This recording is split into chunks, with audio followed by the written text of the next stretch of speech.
Hello, this is Socially Triggered, and this video is going to be on sex and gender. Whether or not they are the same thing or something completely different, are they? Is sex and gender really the same thing? And I'm going to give a bit of a spoiler here. I think they're the same thing. But let's look at it and figure out, is sex and gender two different things or really the same thing? So let's figure out, what is the definition of gender? Well, let's look at the definition from good old Google. I search for gender. It's either of two sexes, male, female, especially when considered with reference to social and cultural differences rather than biological ones. The term is also used more broadly to denote a range of identities that do not correspond to established ideas of male and female. Now, actually, I think this is a good definition for the modern way that people are misusing the concept of gender. And I think it's a good one to debunk in a way, because it's a definition that is sort of like the stereotyped definition.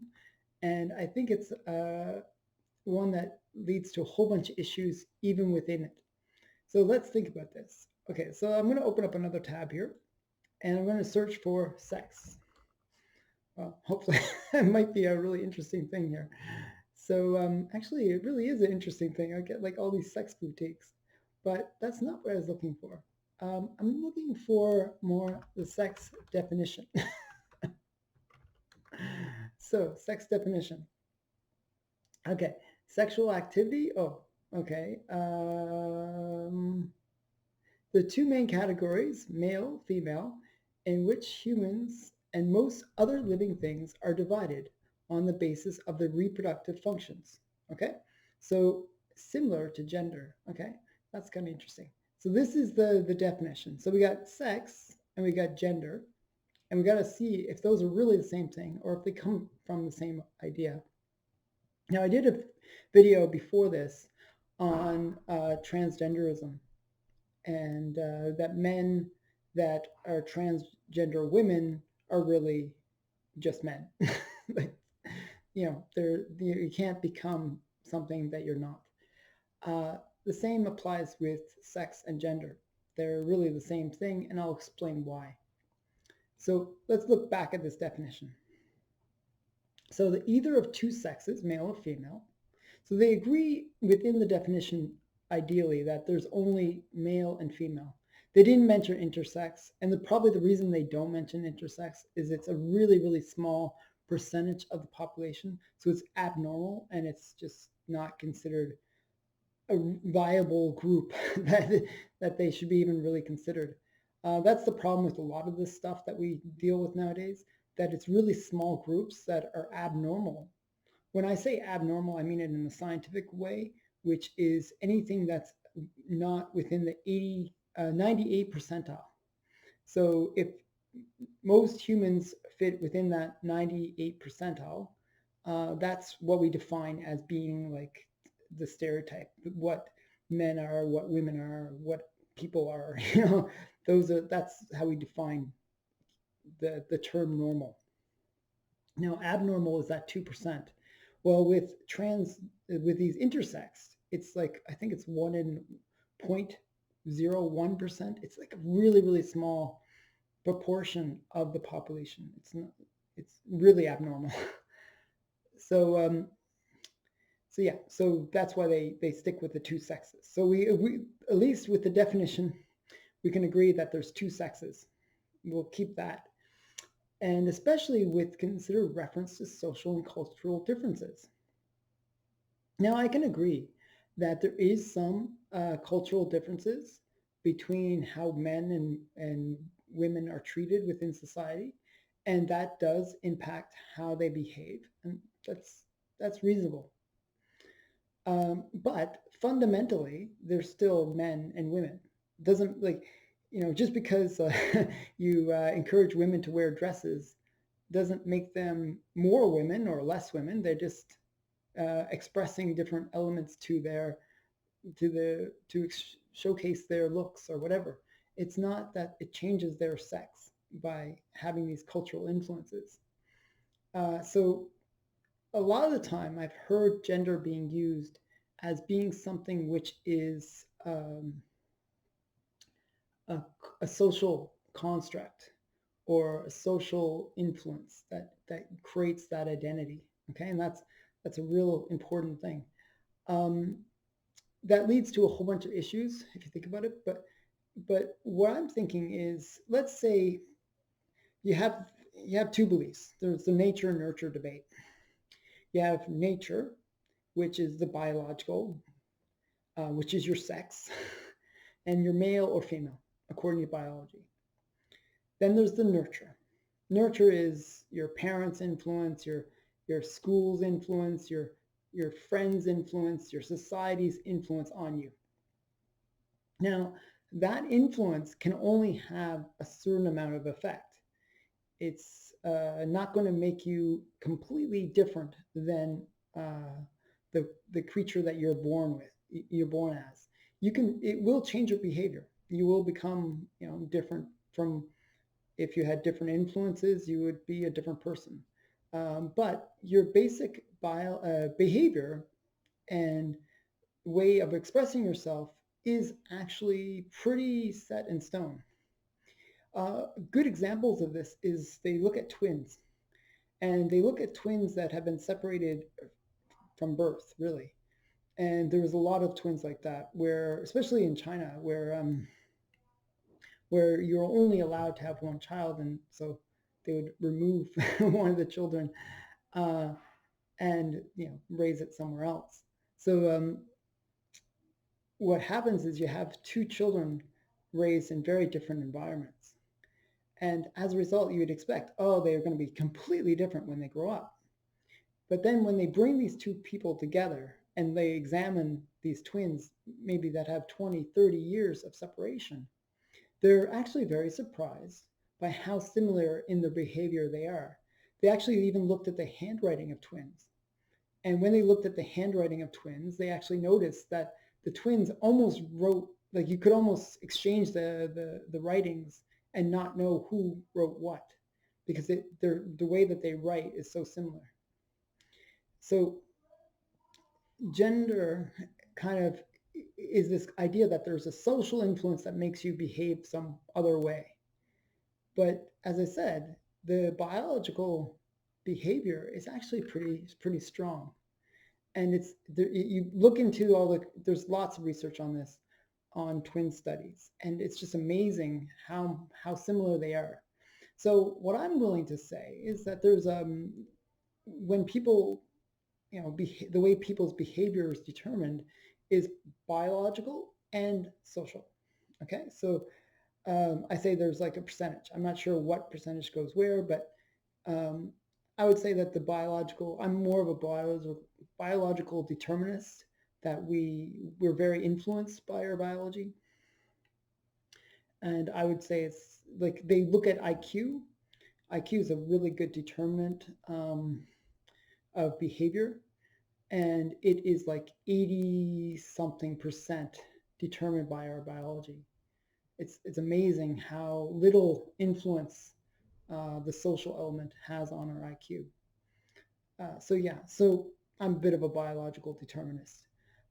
So looking at sex and gender now, how does this all relate? Well, if much of our behavior is coming from our biology, then our sexual behavior, like what constitutes being masculine or feminine, probably comes from our biology too. And a lot of the stereotypes about women and men actually are based on reality. Stereotypes have a general sense of being like kind of the norm of behavior. That boys act a certain way, boys are rough and tumble, girls are more pretty and a little bit more demure and a little bit more easygoing in terms of not being roughhousing kind of people. They're more quiet and stuff like that.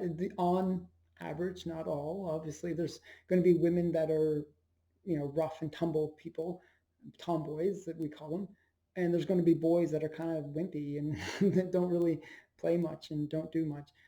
So there's going to be crossovers between the two. So you don't generalize and say that they're all this way or all that way. There's obviously not all element to this whole thing. So now when we think of gender, so what is that again? So we got this social differences, we got these biological differences, we got a term that's more uh, broadly to denote a range of identities. Now, this is where we get into this whole concept of like 58 genders. If you go to Facebook right now, you get 58 choices. You can choose pretty much any crazy gender you want. Um, but where does that come from? So, if gender is something that is purely biological, that it's part of you, well, that kind of would fit into the idea that, oh, it's intrinsically who I am. Okay, uh, if you don't trust that I'm a Apache helicopter, then you don't understand me. You don't know who I am, and I am truly that. That's how a lot of people talk about gender. That they talk about this being intrinsic to their personality. Okay, well, then that's a very biologically determined thing. Now, if gender is something which is socially constructed, then, well, you'd have the opposite, where you would have that people could be influenced into having multiple genders, okay? And we just define them, right? We say, okay, if you act this way, then you are transgender. If you act this way, then you are twin-spirited. If you act this way, then you are whatever. And we categorize you. And we create a whole spectrum of different genders. And if you actually look at the genders that they classify, like they say there's 58, but really some of them can create infinite things because you can identify as anything at a given moment. That's the whole problem with this whole concept. So what does that mean? So we got two choices. One that it's intrinsic, which is biological, and one that it's just socially influenced. Well, if it's socially influenced, then really it's back to what I was describing before, that people's behavior, and this is a behavioral element, um, does get influenced by society, but it is fundamentally set by your biology. So back to that situation, we have only two genders, two sexes, I should say, male and female. So yes, there's influences on that, but fundamentally you're still a woman. Fundamentally you're still a man. So ultimately, it becomes the same thing. The way people behave, uh, whatever society does, it might create a variation of that female behavior, but it's still female behavior. It's still based on your sex. I hope this is all making sense. That ultimately, what we were defining as all these crazy genders is just different variations of the two main sexes, male and female. That what we're saying, we're defining, like, one of the things that they always love to talk about is the spectrum. There's a spectrum of behaviors, and it's like a wide range. Well, probably what the truth is that there's only male and female, and some males behave a certain way and some males behave a different way, but we don't define those as being non-male. We define those as just different behaviors within the male spectrum. So that's what I'm trying to get at. That this whole concept of infinite number of genders and the 58 genders that Facebook defines is all BS at the end of the day. And it's not really based on any scientific thing. It's really people trying to create their own special category to make themselves feel special. But it's not based on any sense of real situation. It's really based on just a made up definition. So this has been my interpretation of sex and gender, and I really do see them as being the same thing. You can't, like, I'd really like to see how people could see those two things as separate, and how they could define them differently. So let's think about it. Um, if it's intrinsic to you, well, then it has to be your sexual relation. It has to be based on some characteristic that's fundamentally biological. And if it's not, then why not we saying that we could just influence it a certain way? And if gender is such a easily influenced thing, then you could basically impose sort of like those old style, like where the conversion therapy, where they try to convince gay people to be straight. Well, you could do the same with all these crazy genders. You could say, well, we're going to make you into a man, or we're going to make you into a woman. And I'm sure that they would hate that idea. But I think of a much more reasonable understanding of it, that really there's male and female, and there's just spectrums within those, and there might be overlap between those behaviors. As I say, predominantly certain behaviors we associate with masculine and certain behaviors we associate with feminine, but just because a man has feminine behaviors, we don't define that person as being a female, because they they would have fundamentally more masculine behaviors in general. So this is my interpretation, and I try to base it on some scientific understanding of the issue. I'd love to hear your feedback on this. Is sex and gender really the same thing? Are there only two genders? And because there's only two sexes. Uh, so I'd love to hear your feedback. Please like, comment, and subscribe, and give me your feedback. Thanks.